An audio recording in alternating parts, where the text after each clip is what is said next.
Bonjour tout le monde et bienvenue à cette nouvelle émission du Lutteur de Salon. Mon nom est Carl et je serai avec vous aujourd'hui pour parler de tout ce qui se passe dans le domaine de la lutte professionnelle. Mais premièrement, j'aimerais vous mentionner le fait qu'on a été en pause pendant quelques semaines. Une pause un peu hors de notre contrôle. On sait qu'il arrive plein de choses présentement dans le monde et la lutte s'en allait dans un... Je dirais pas dans un cul-de-sac, mais dans un endroit que j'aimais pas vraiment. Et puis, je me suis dit, moi, mon but en faisant cette émission-là, c'est de vous amener du contenu, c'est de vous amener des opinions, vous amener des commentaires. Et je veux pas arriver et me répéter tout le temps et puis redire les mêmes choses parce que ce que je remarque beaucoup, c'est dans certains podcasts, les gens arrive avec j'ai 2 heures à faire et puis j'ai 3 nouvelles, donc je vais spinner ça en boucle pendant 2 heures de temps, puis c'est pas intéressant. Puis c'est ça que je trouve dommage parce que quand t'aimes des gens, quand t'écoutes des gens, puis que tu te rends compte que man, ils disent rien pendant 1 heure, pourquoi je continuerai à l'écouter? Donc j'essaie juste de vous amener du contenu nouveau, du contenu intéressant. Puis moi je suis vraiment quelqu'un comme ça. Si j'ai rien à dire, ben je parle pas.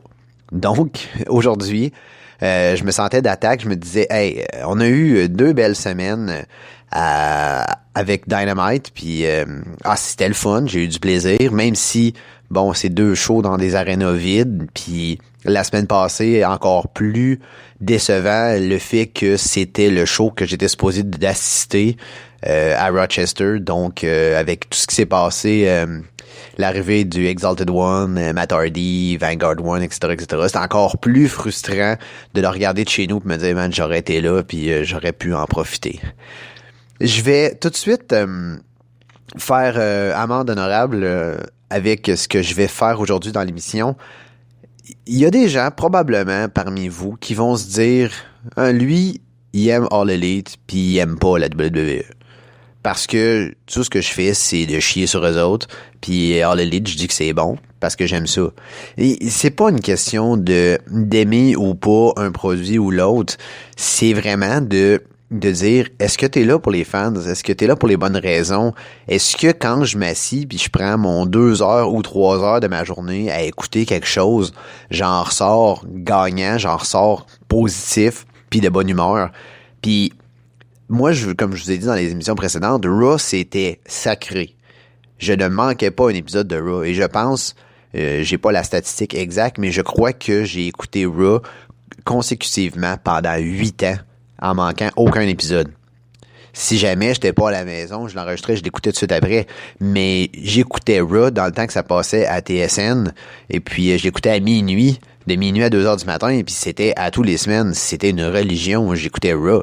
Parce que fallait que je regarde Raw. Pour moi, ça faisait une partie intégrante de ma vie. Puis j'ai toujours aimé Raw. Puis là, depuis peut-être 2 ans, je suis là, man, c'est pénible de regarder Raw. Puis c'est plate, puis il se passe rien.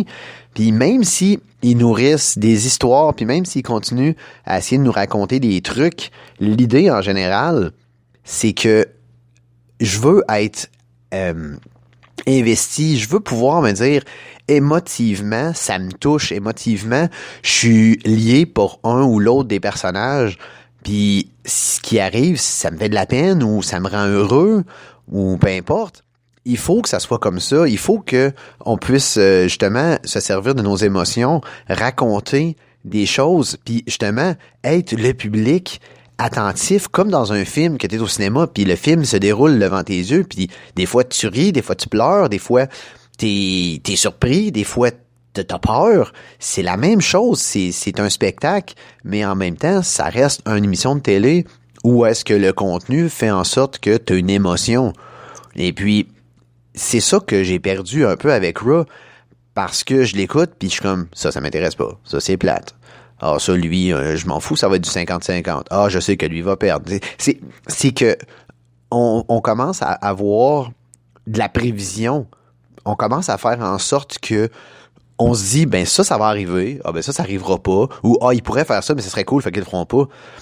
Souvent, entre amis, on a un petit jeu qui s'appelle du fantasy booking. Tout le monde qui est familier avec la lutte, c'est quoi le fantasy booking? C'est quand tu décides toi-même de ta storyline, puis tu dis mais moi je ferais ça avec lui, puis je ferais ça, je m'en irais là, puis je raconterais ça.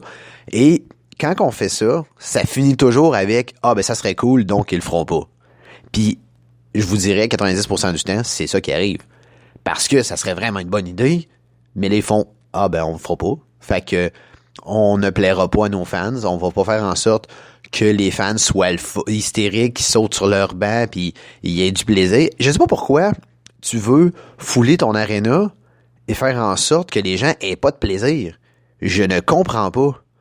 Et tu sais, je vais revenir là-dessus. Je parlais de ça avec un de mes amis cette semaine.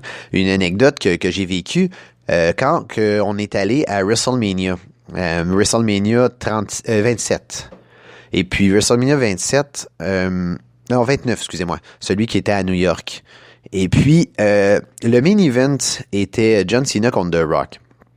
Au moment où le show a eu lieu, The Rock était champion du monde. Et on savait que c'était on va dire comme ça, twice in a lifetime, le deuxième match de The Rock contre John Cena.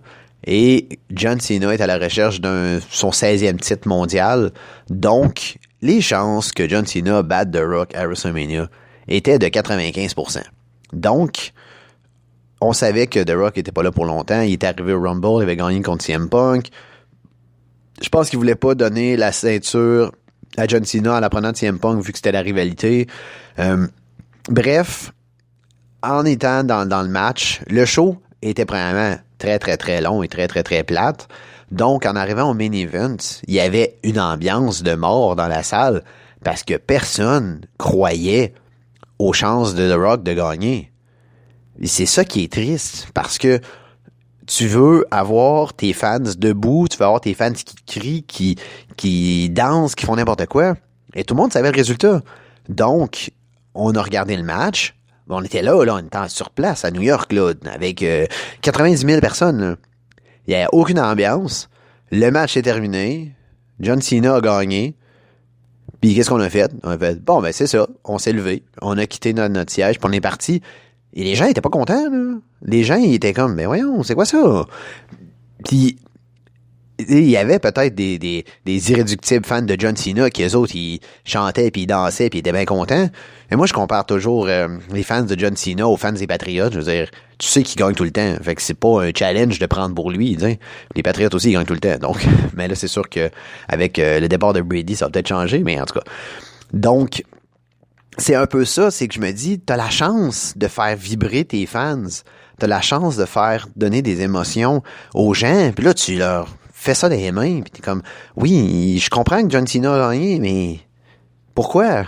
Ça donnait quoi, là? On avait du plaisir, là. C'est ça qui est plate, c'est que tu te retrouves dans une situation où tu fais comme, ben là, on avait du fun. Ben là, on a plus de fun. Donc, c'est pour ça que je trouve que ce temps-ci, Raw est vraiment... Et SmackDown aussi, je le mets dans le même bateau. Et d'une platitude incroyable. Puis, je veux pas être pris pour dire que je regarde l'émission et je le regarde en accéléré. Parce que ça m'intéresse pas.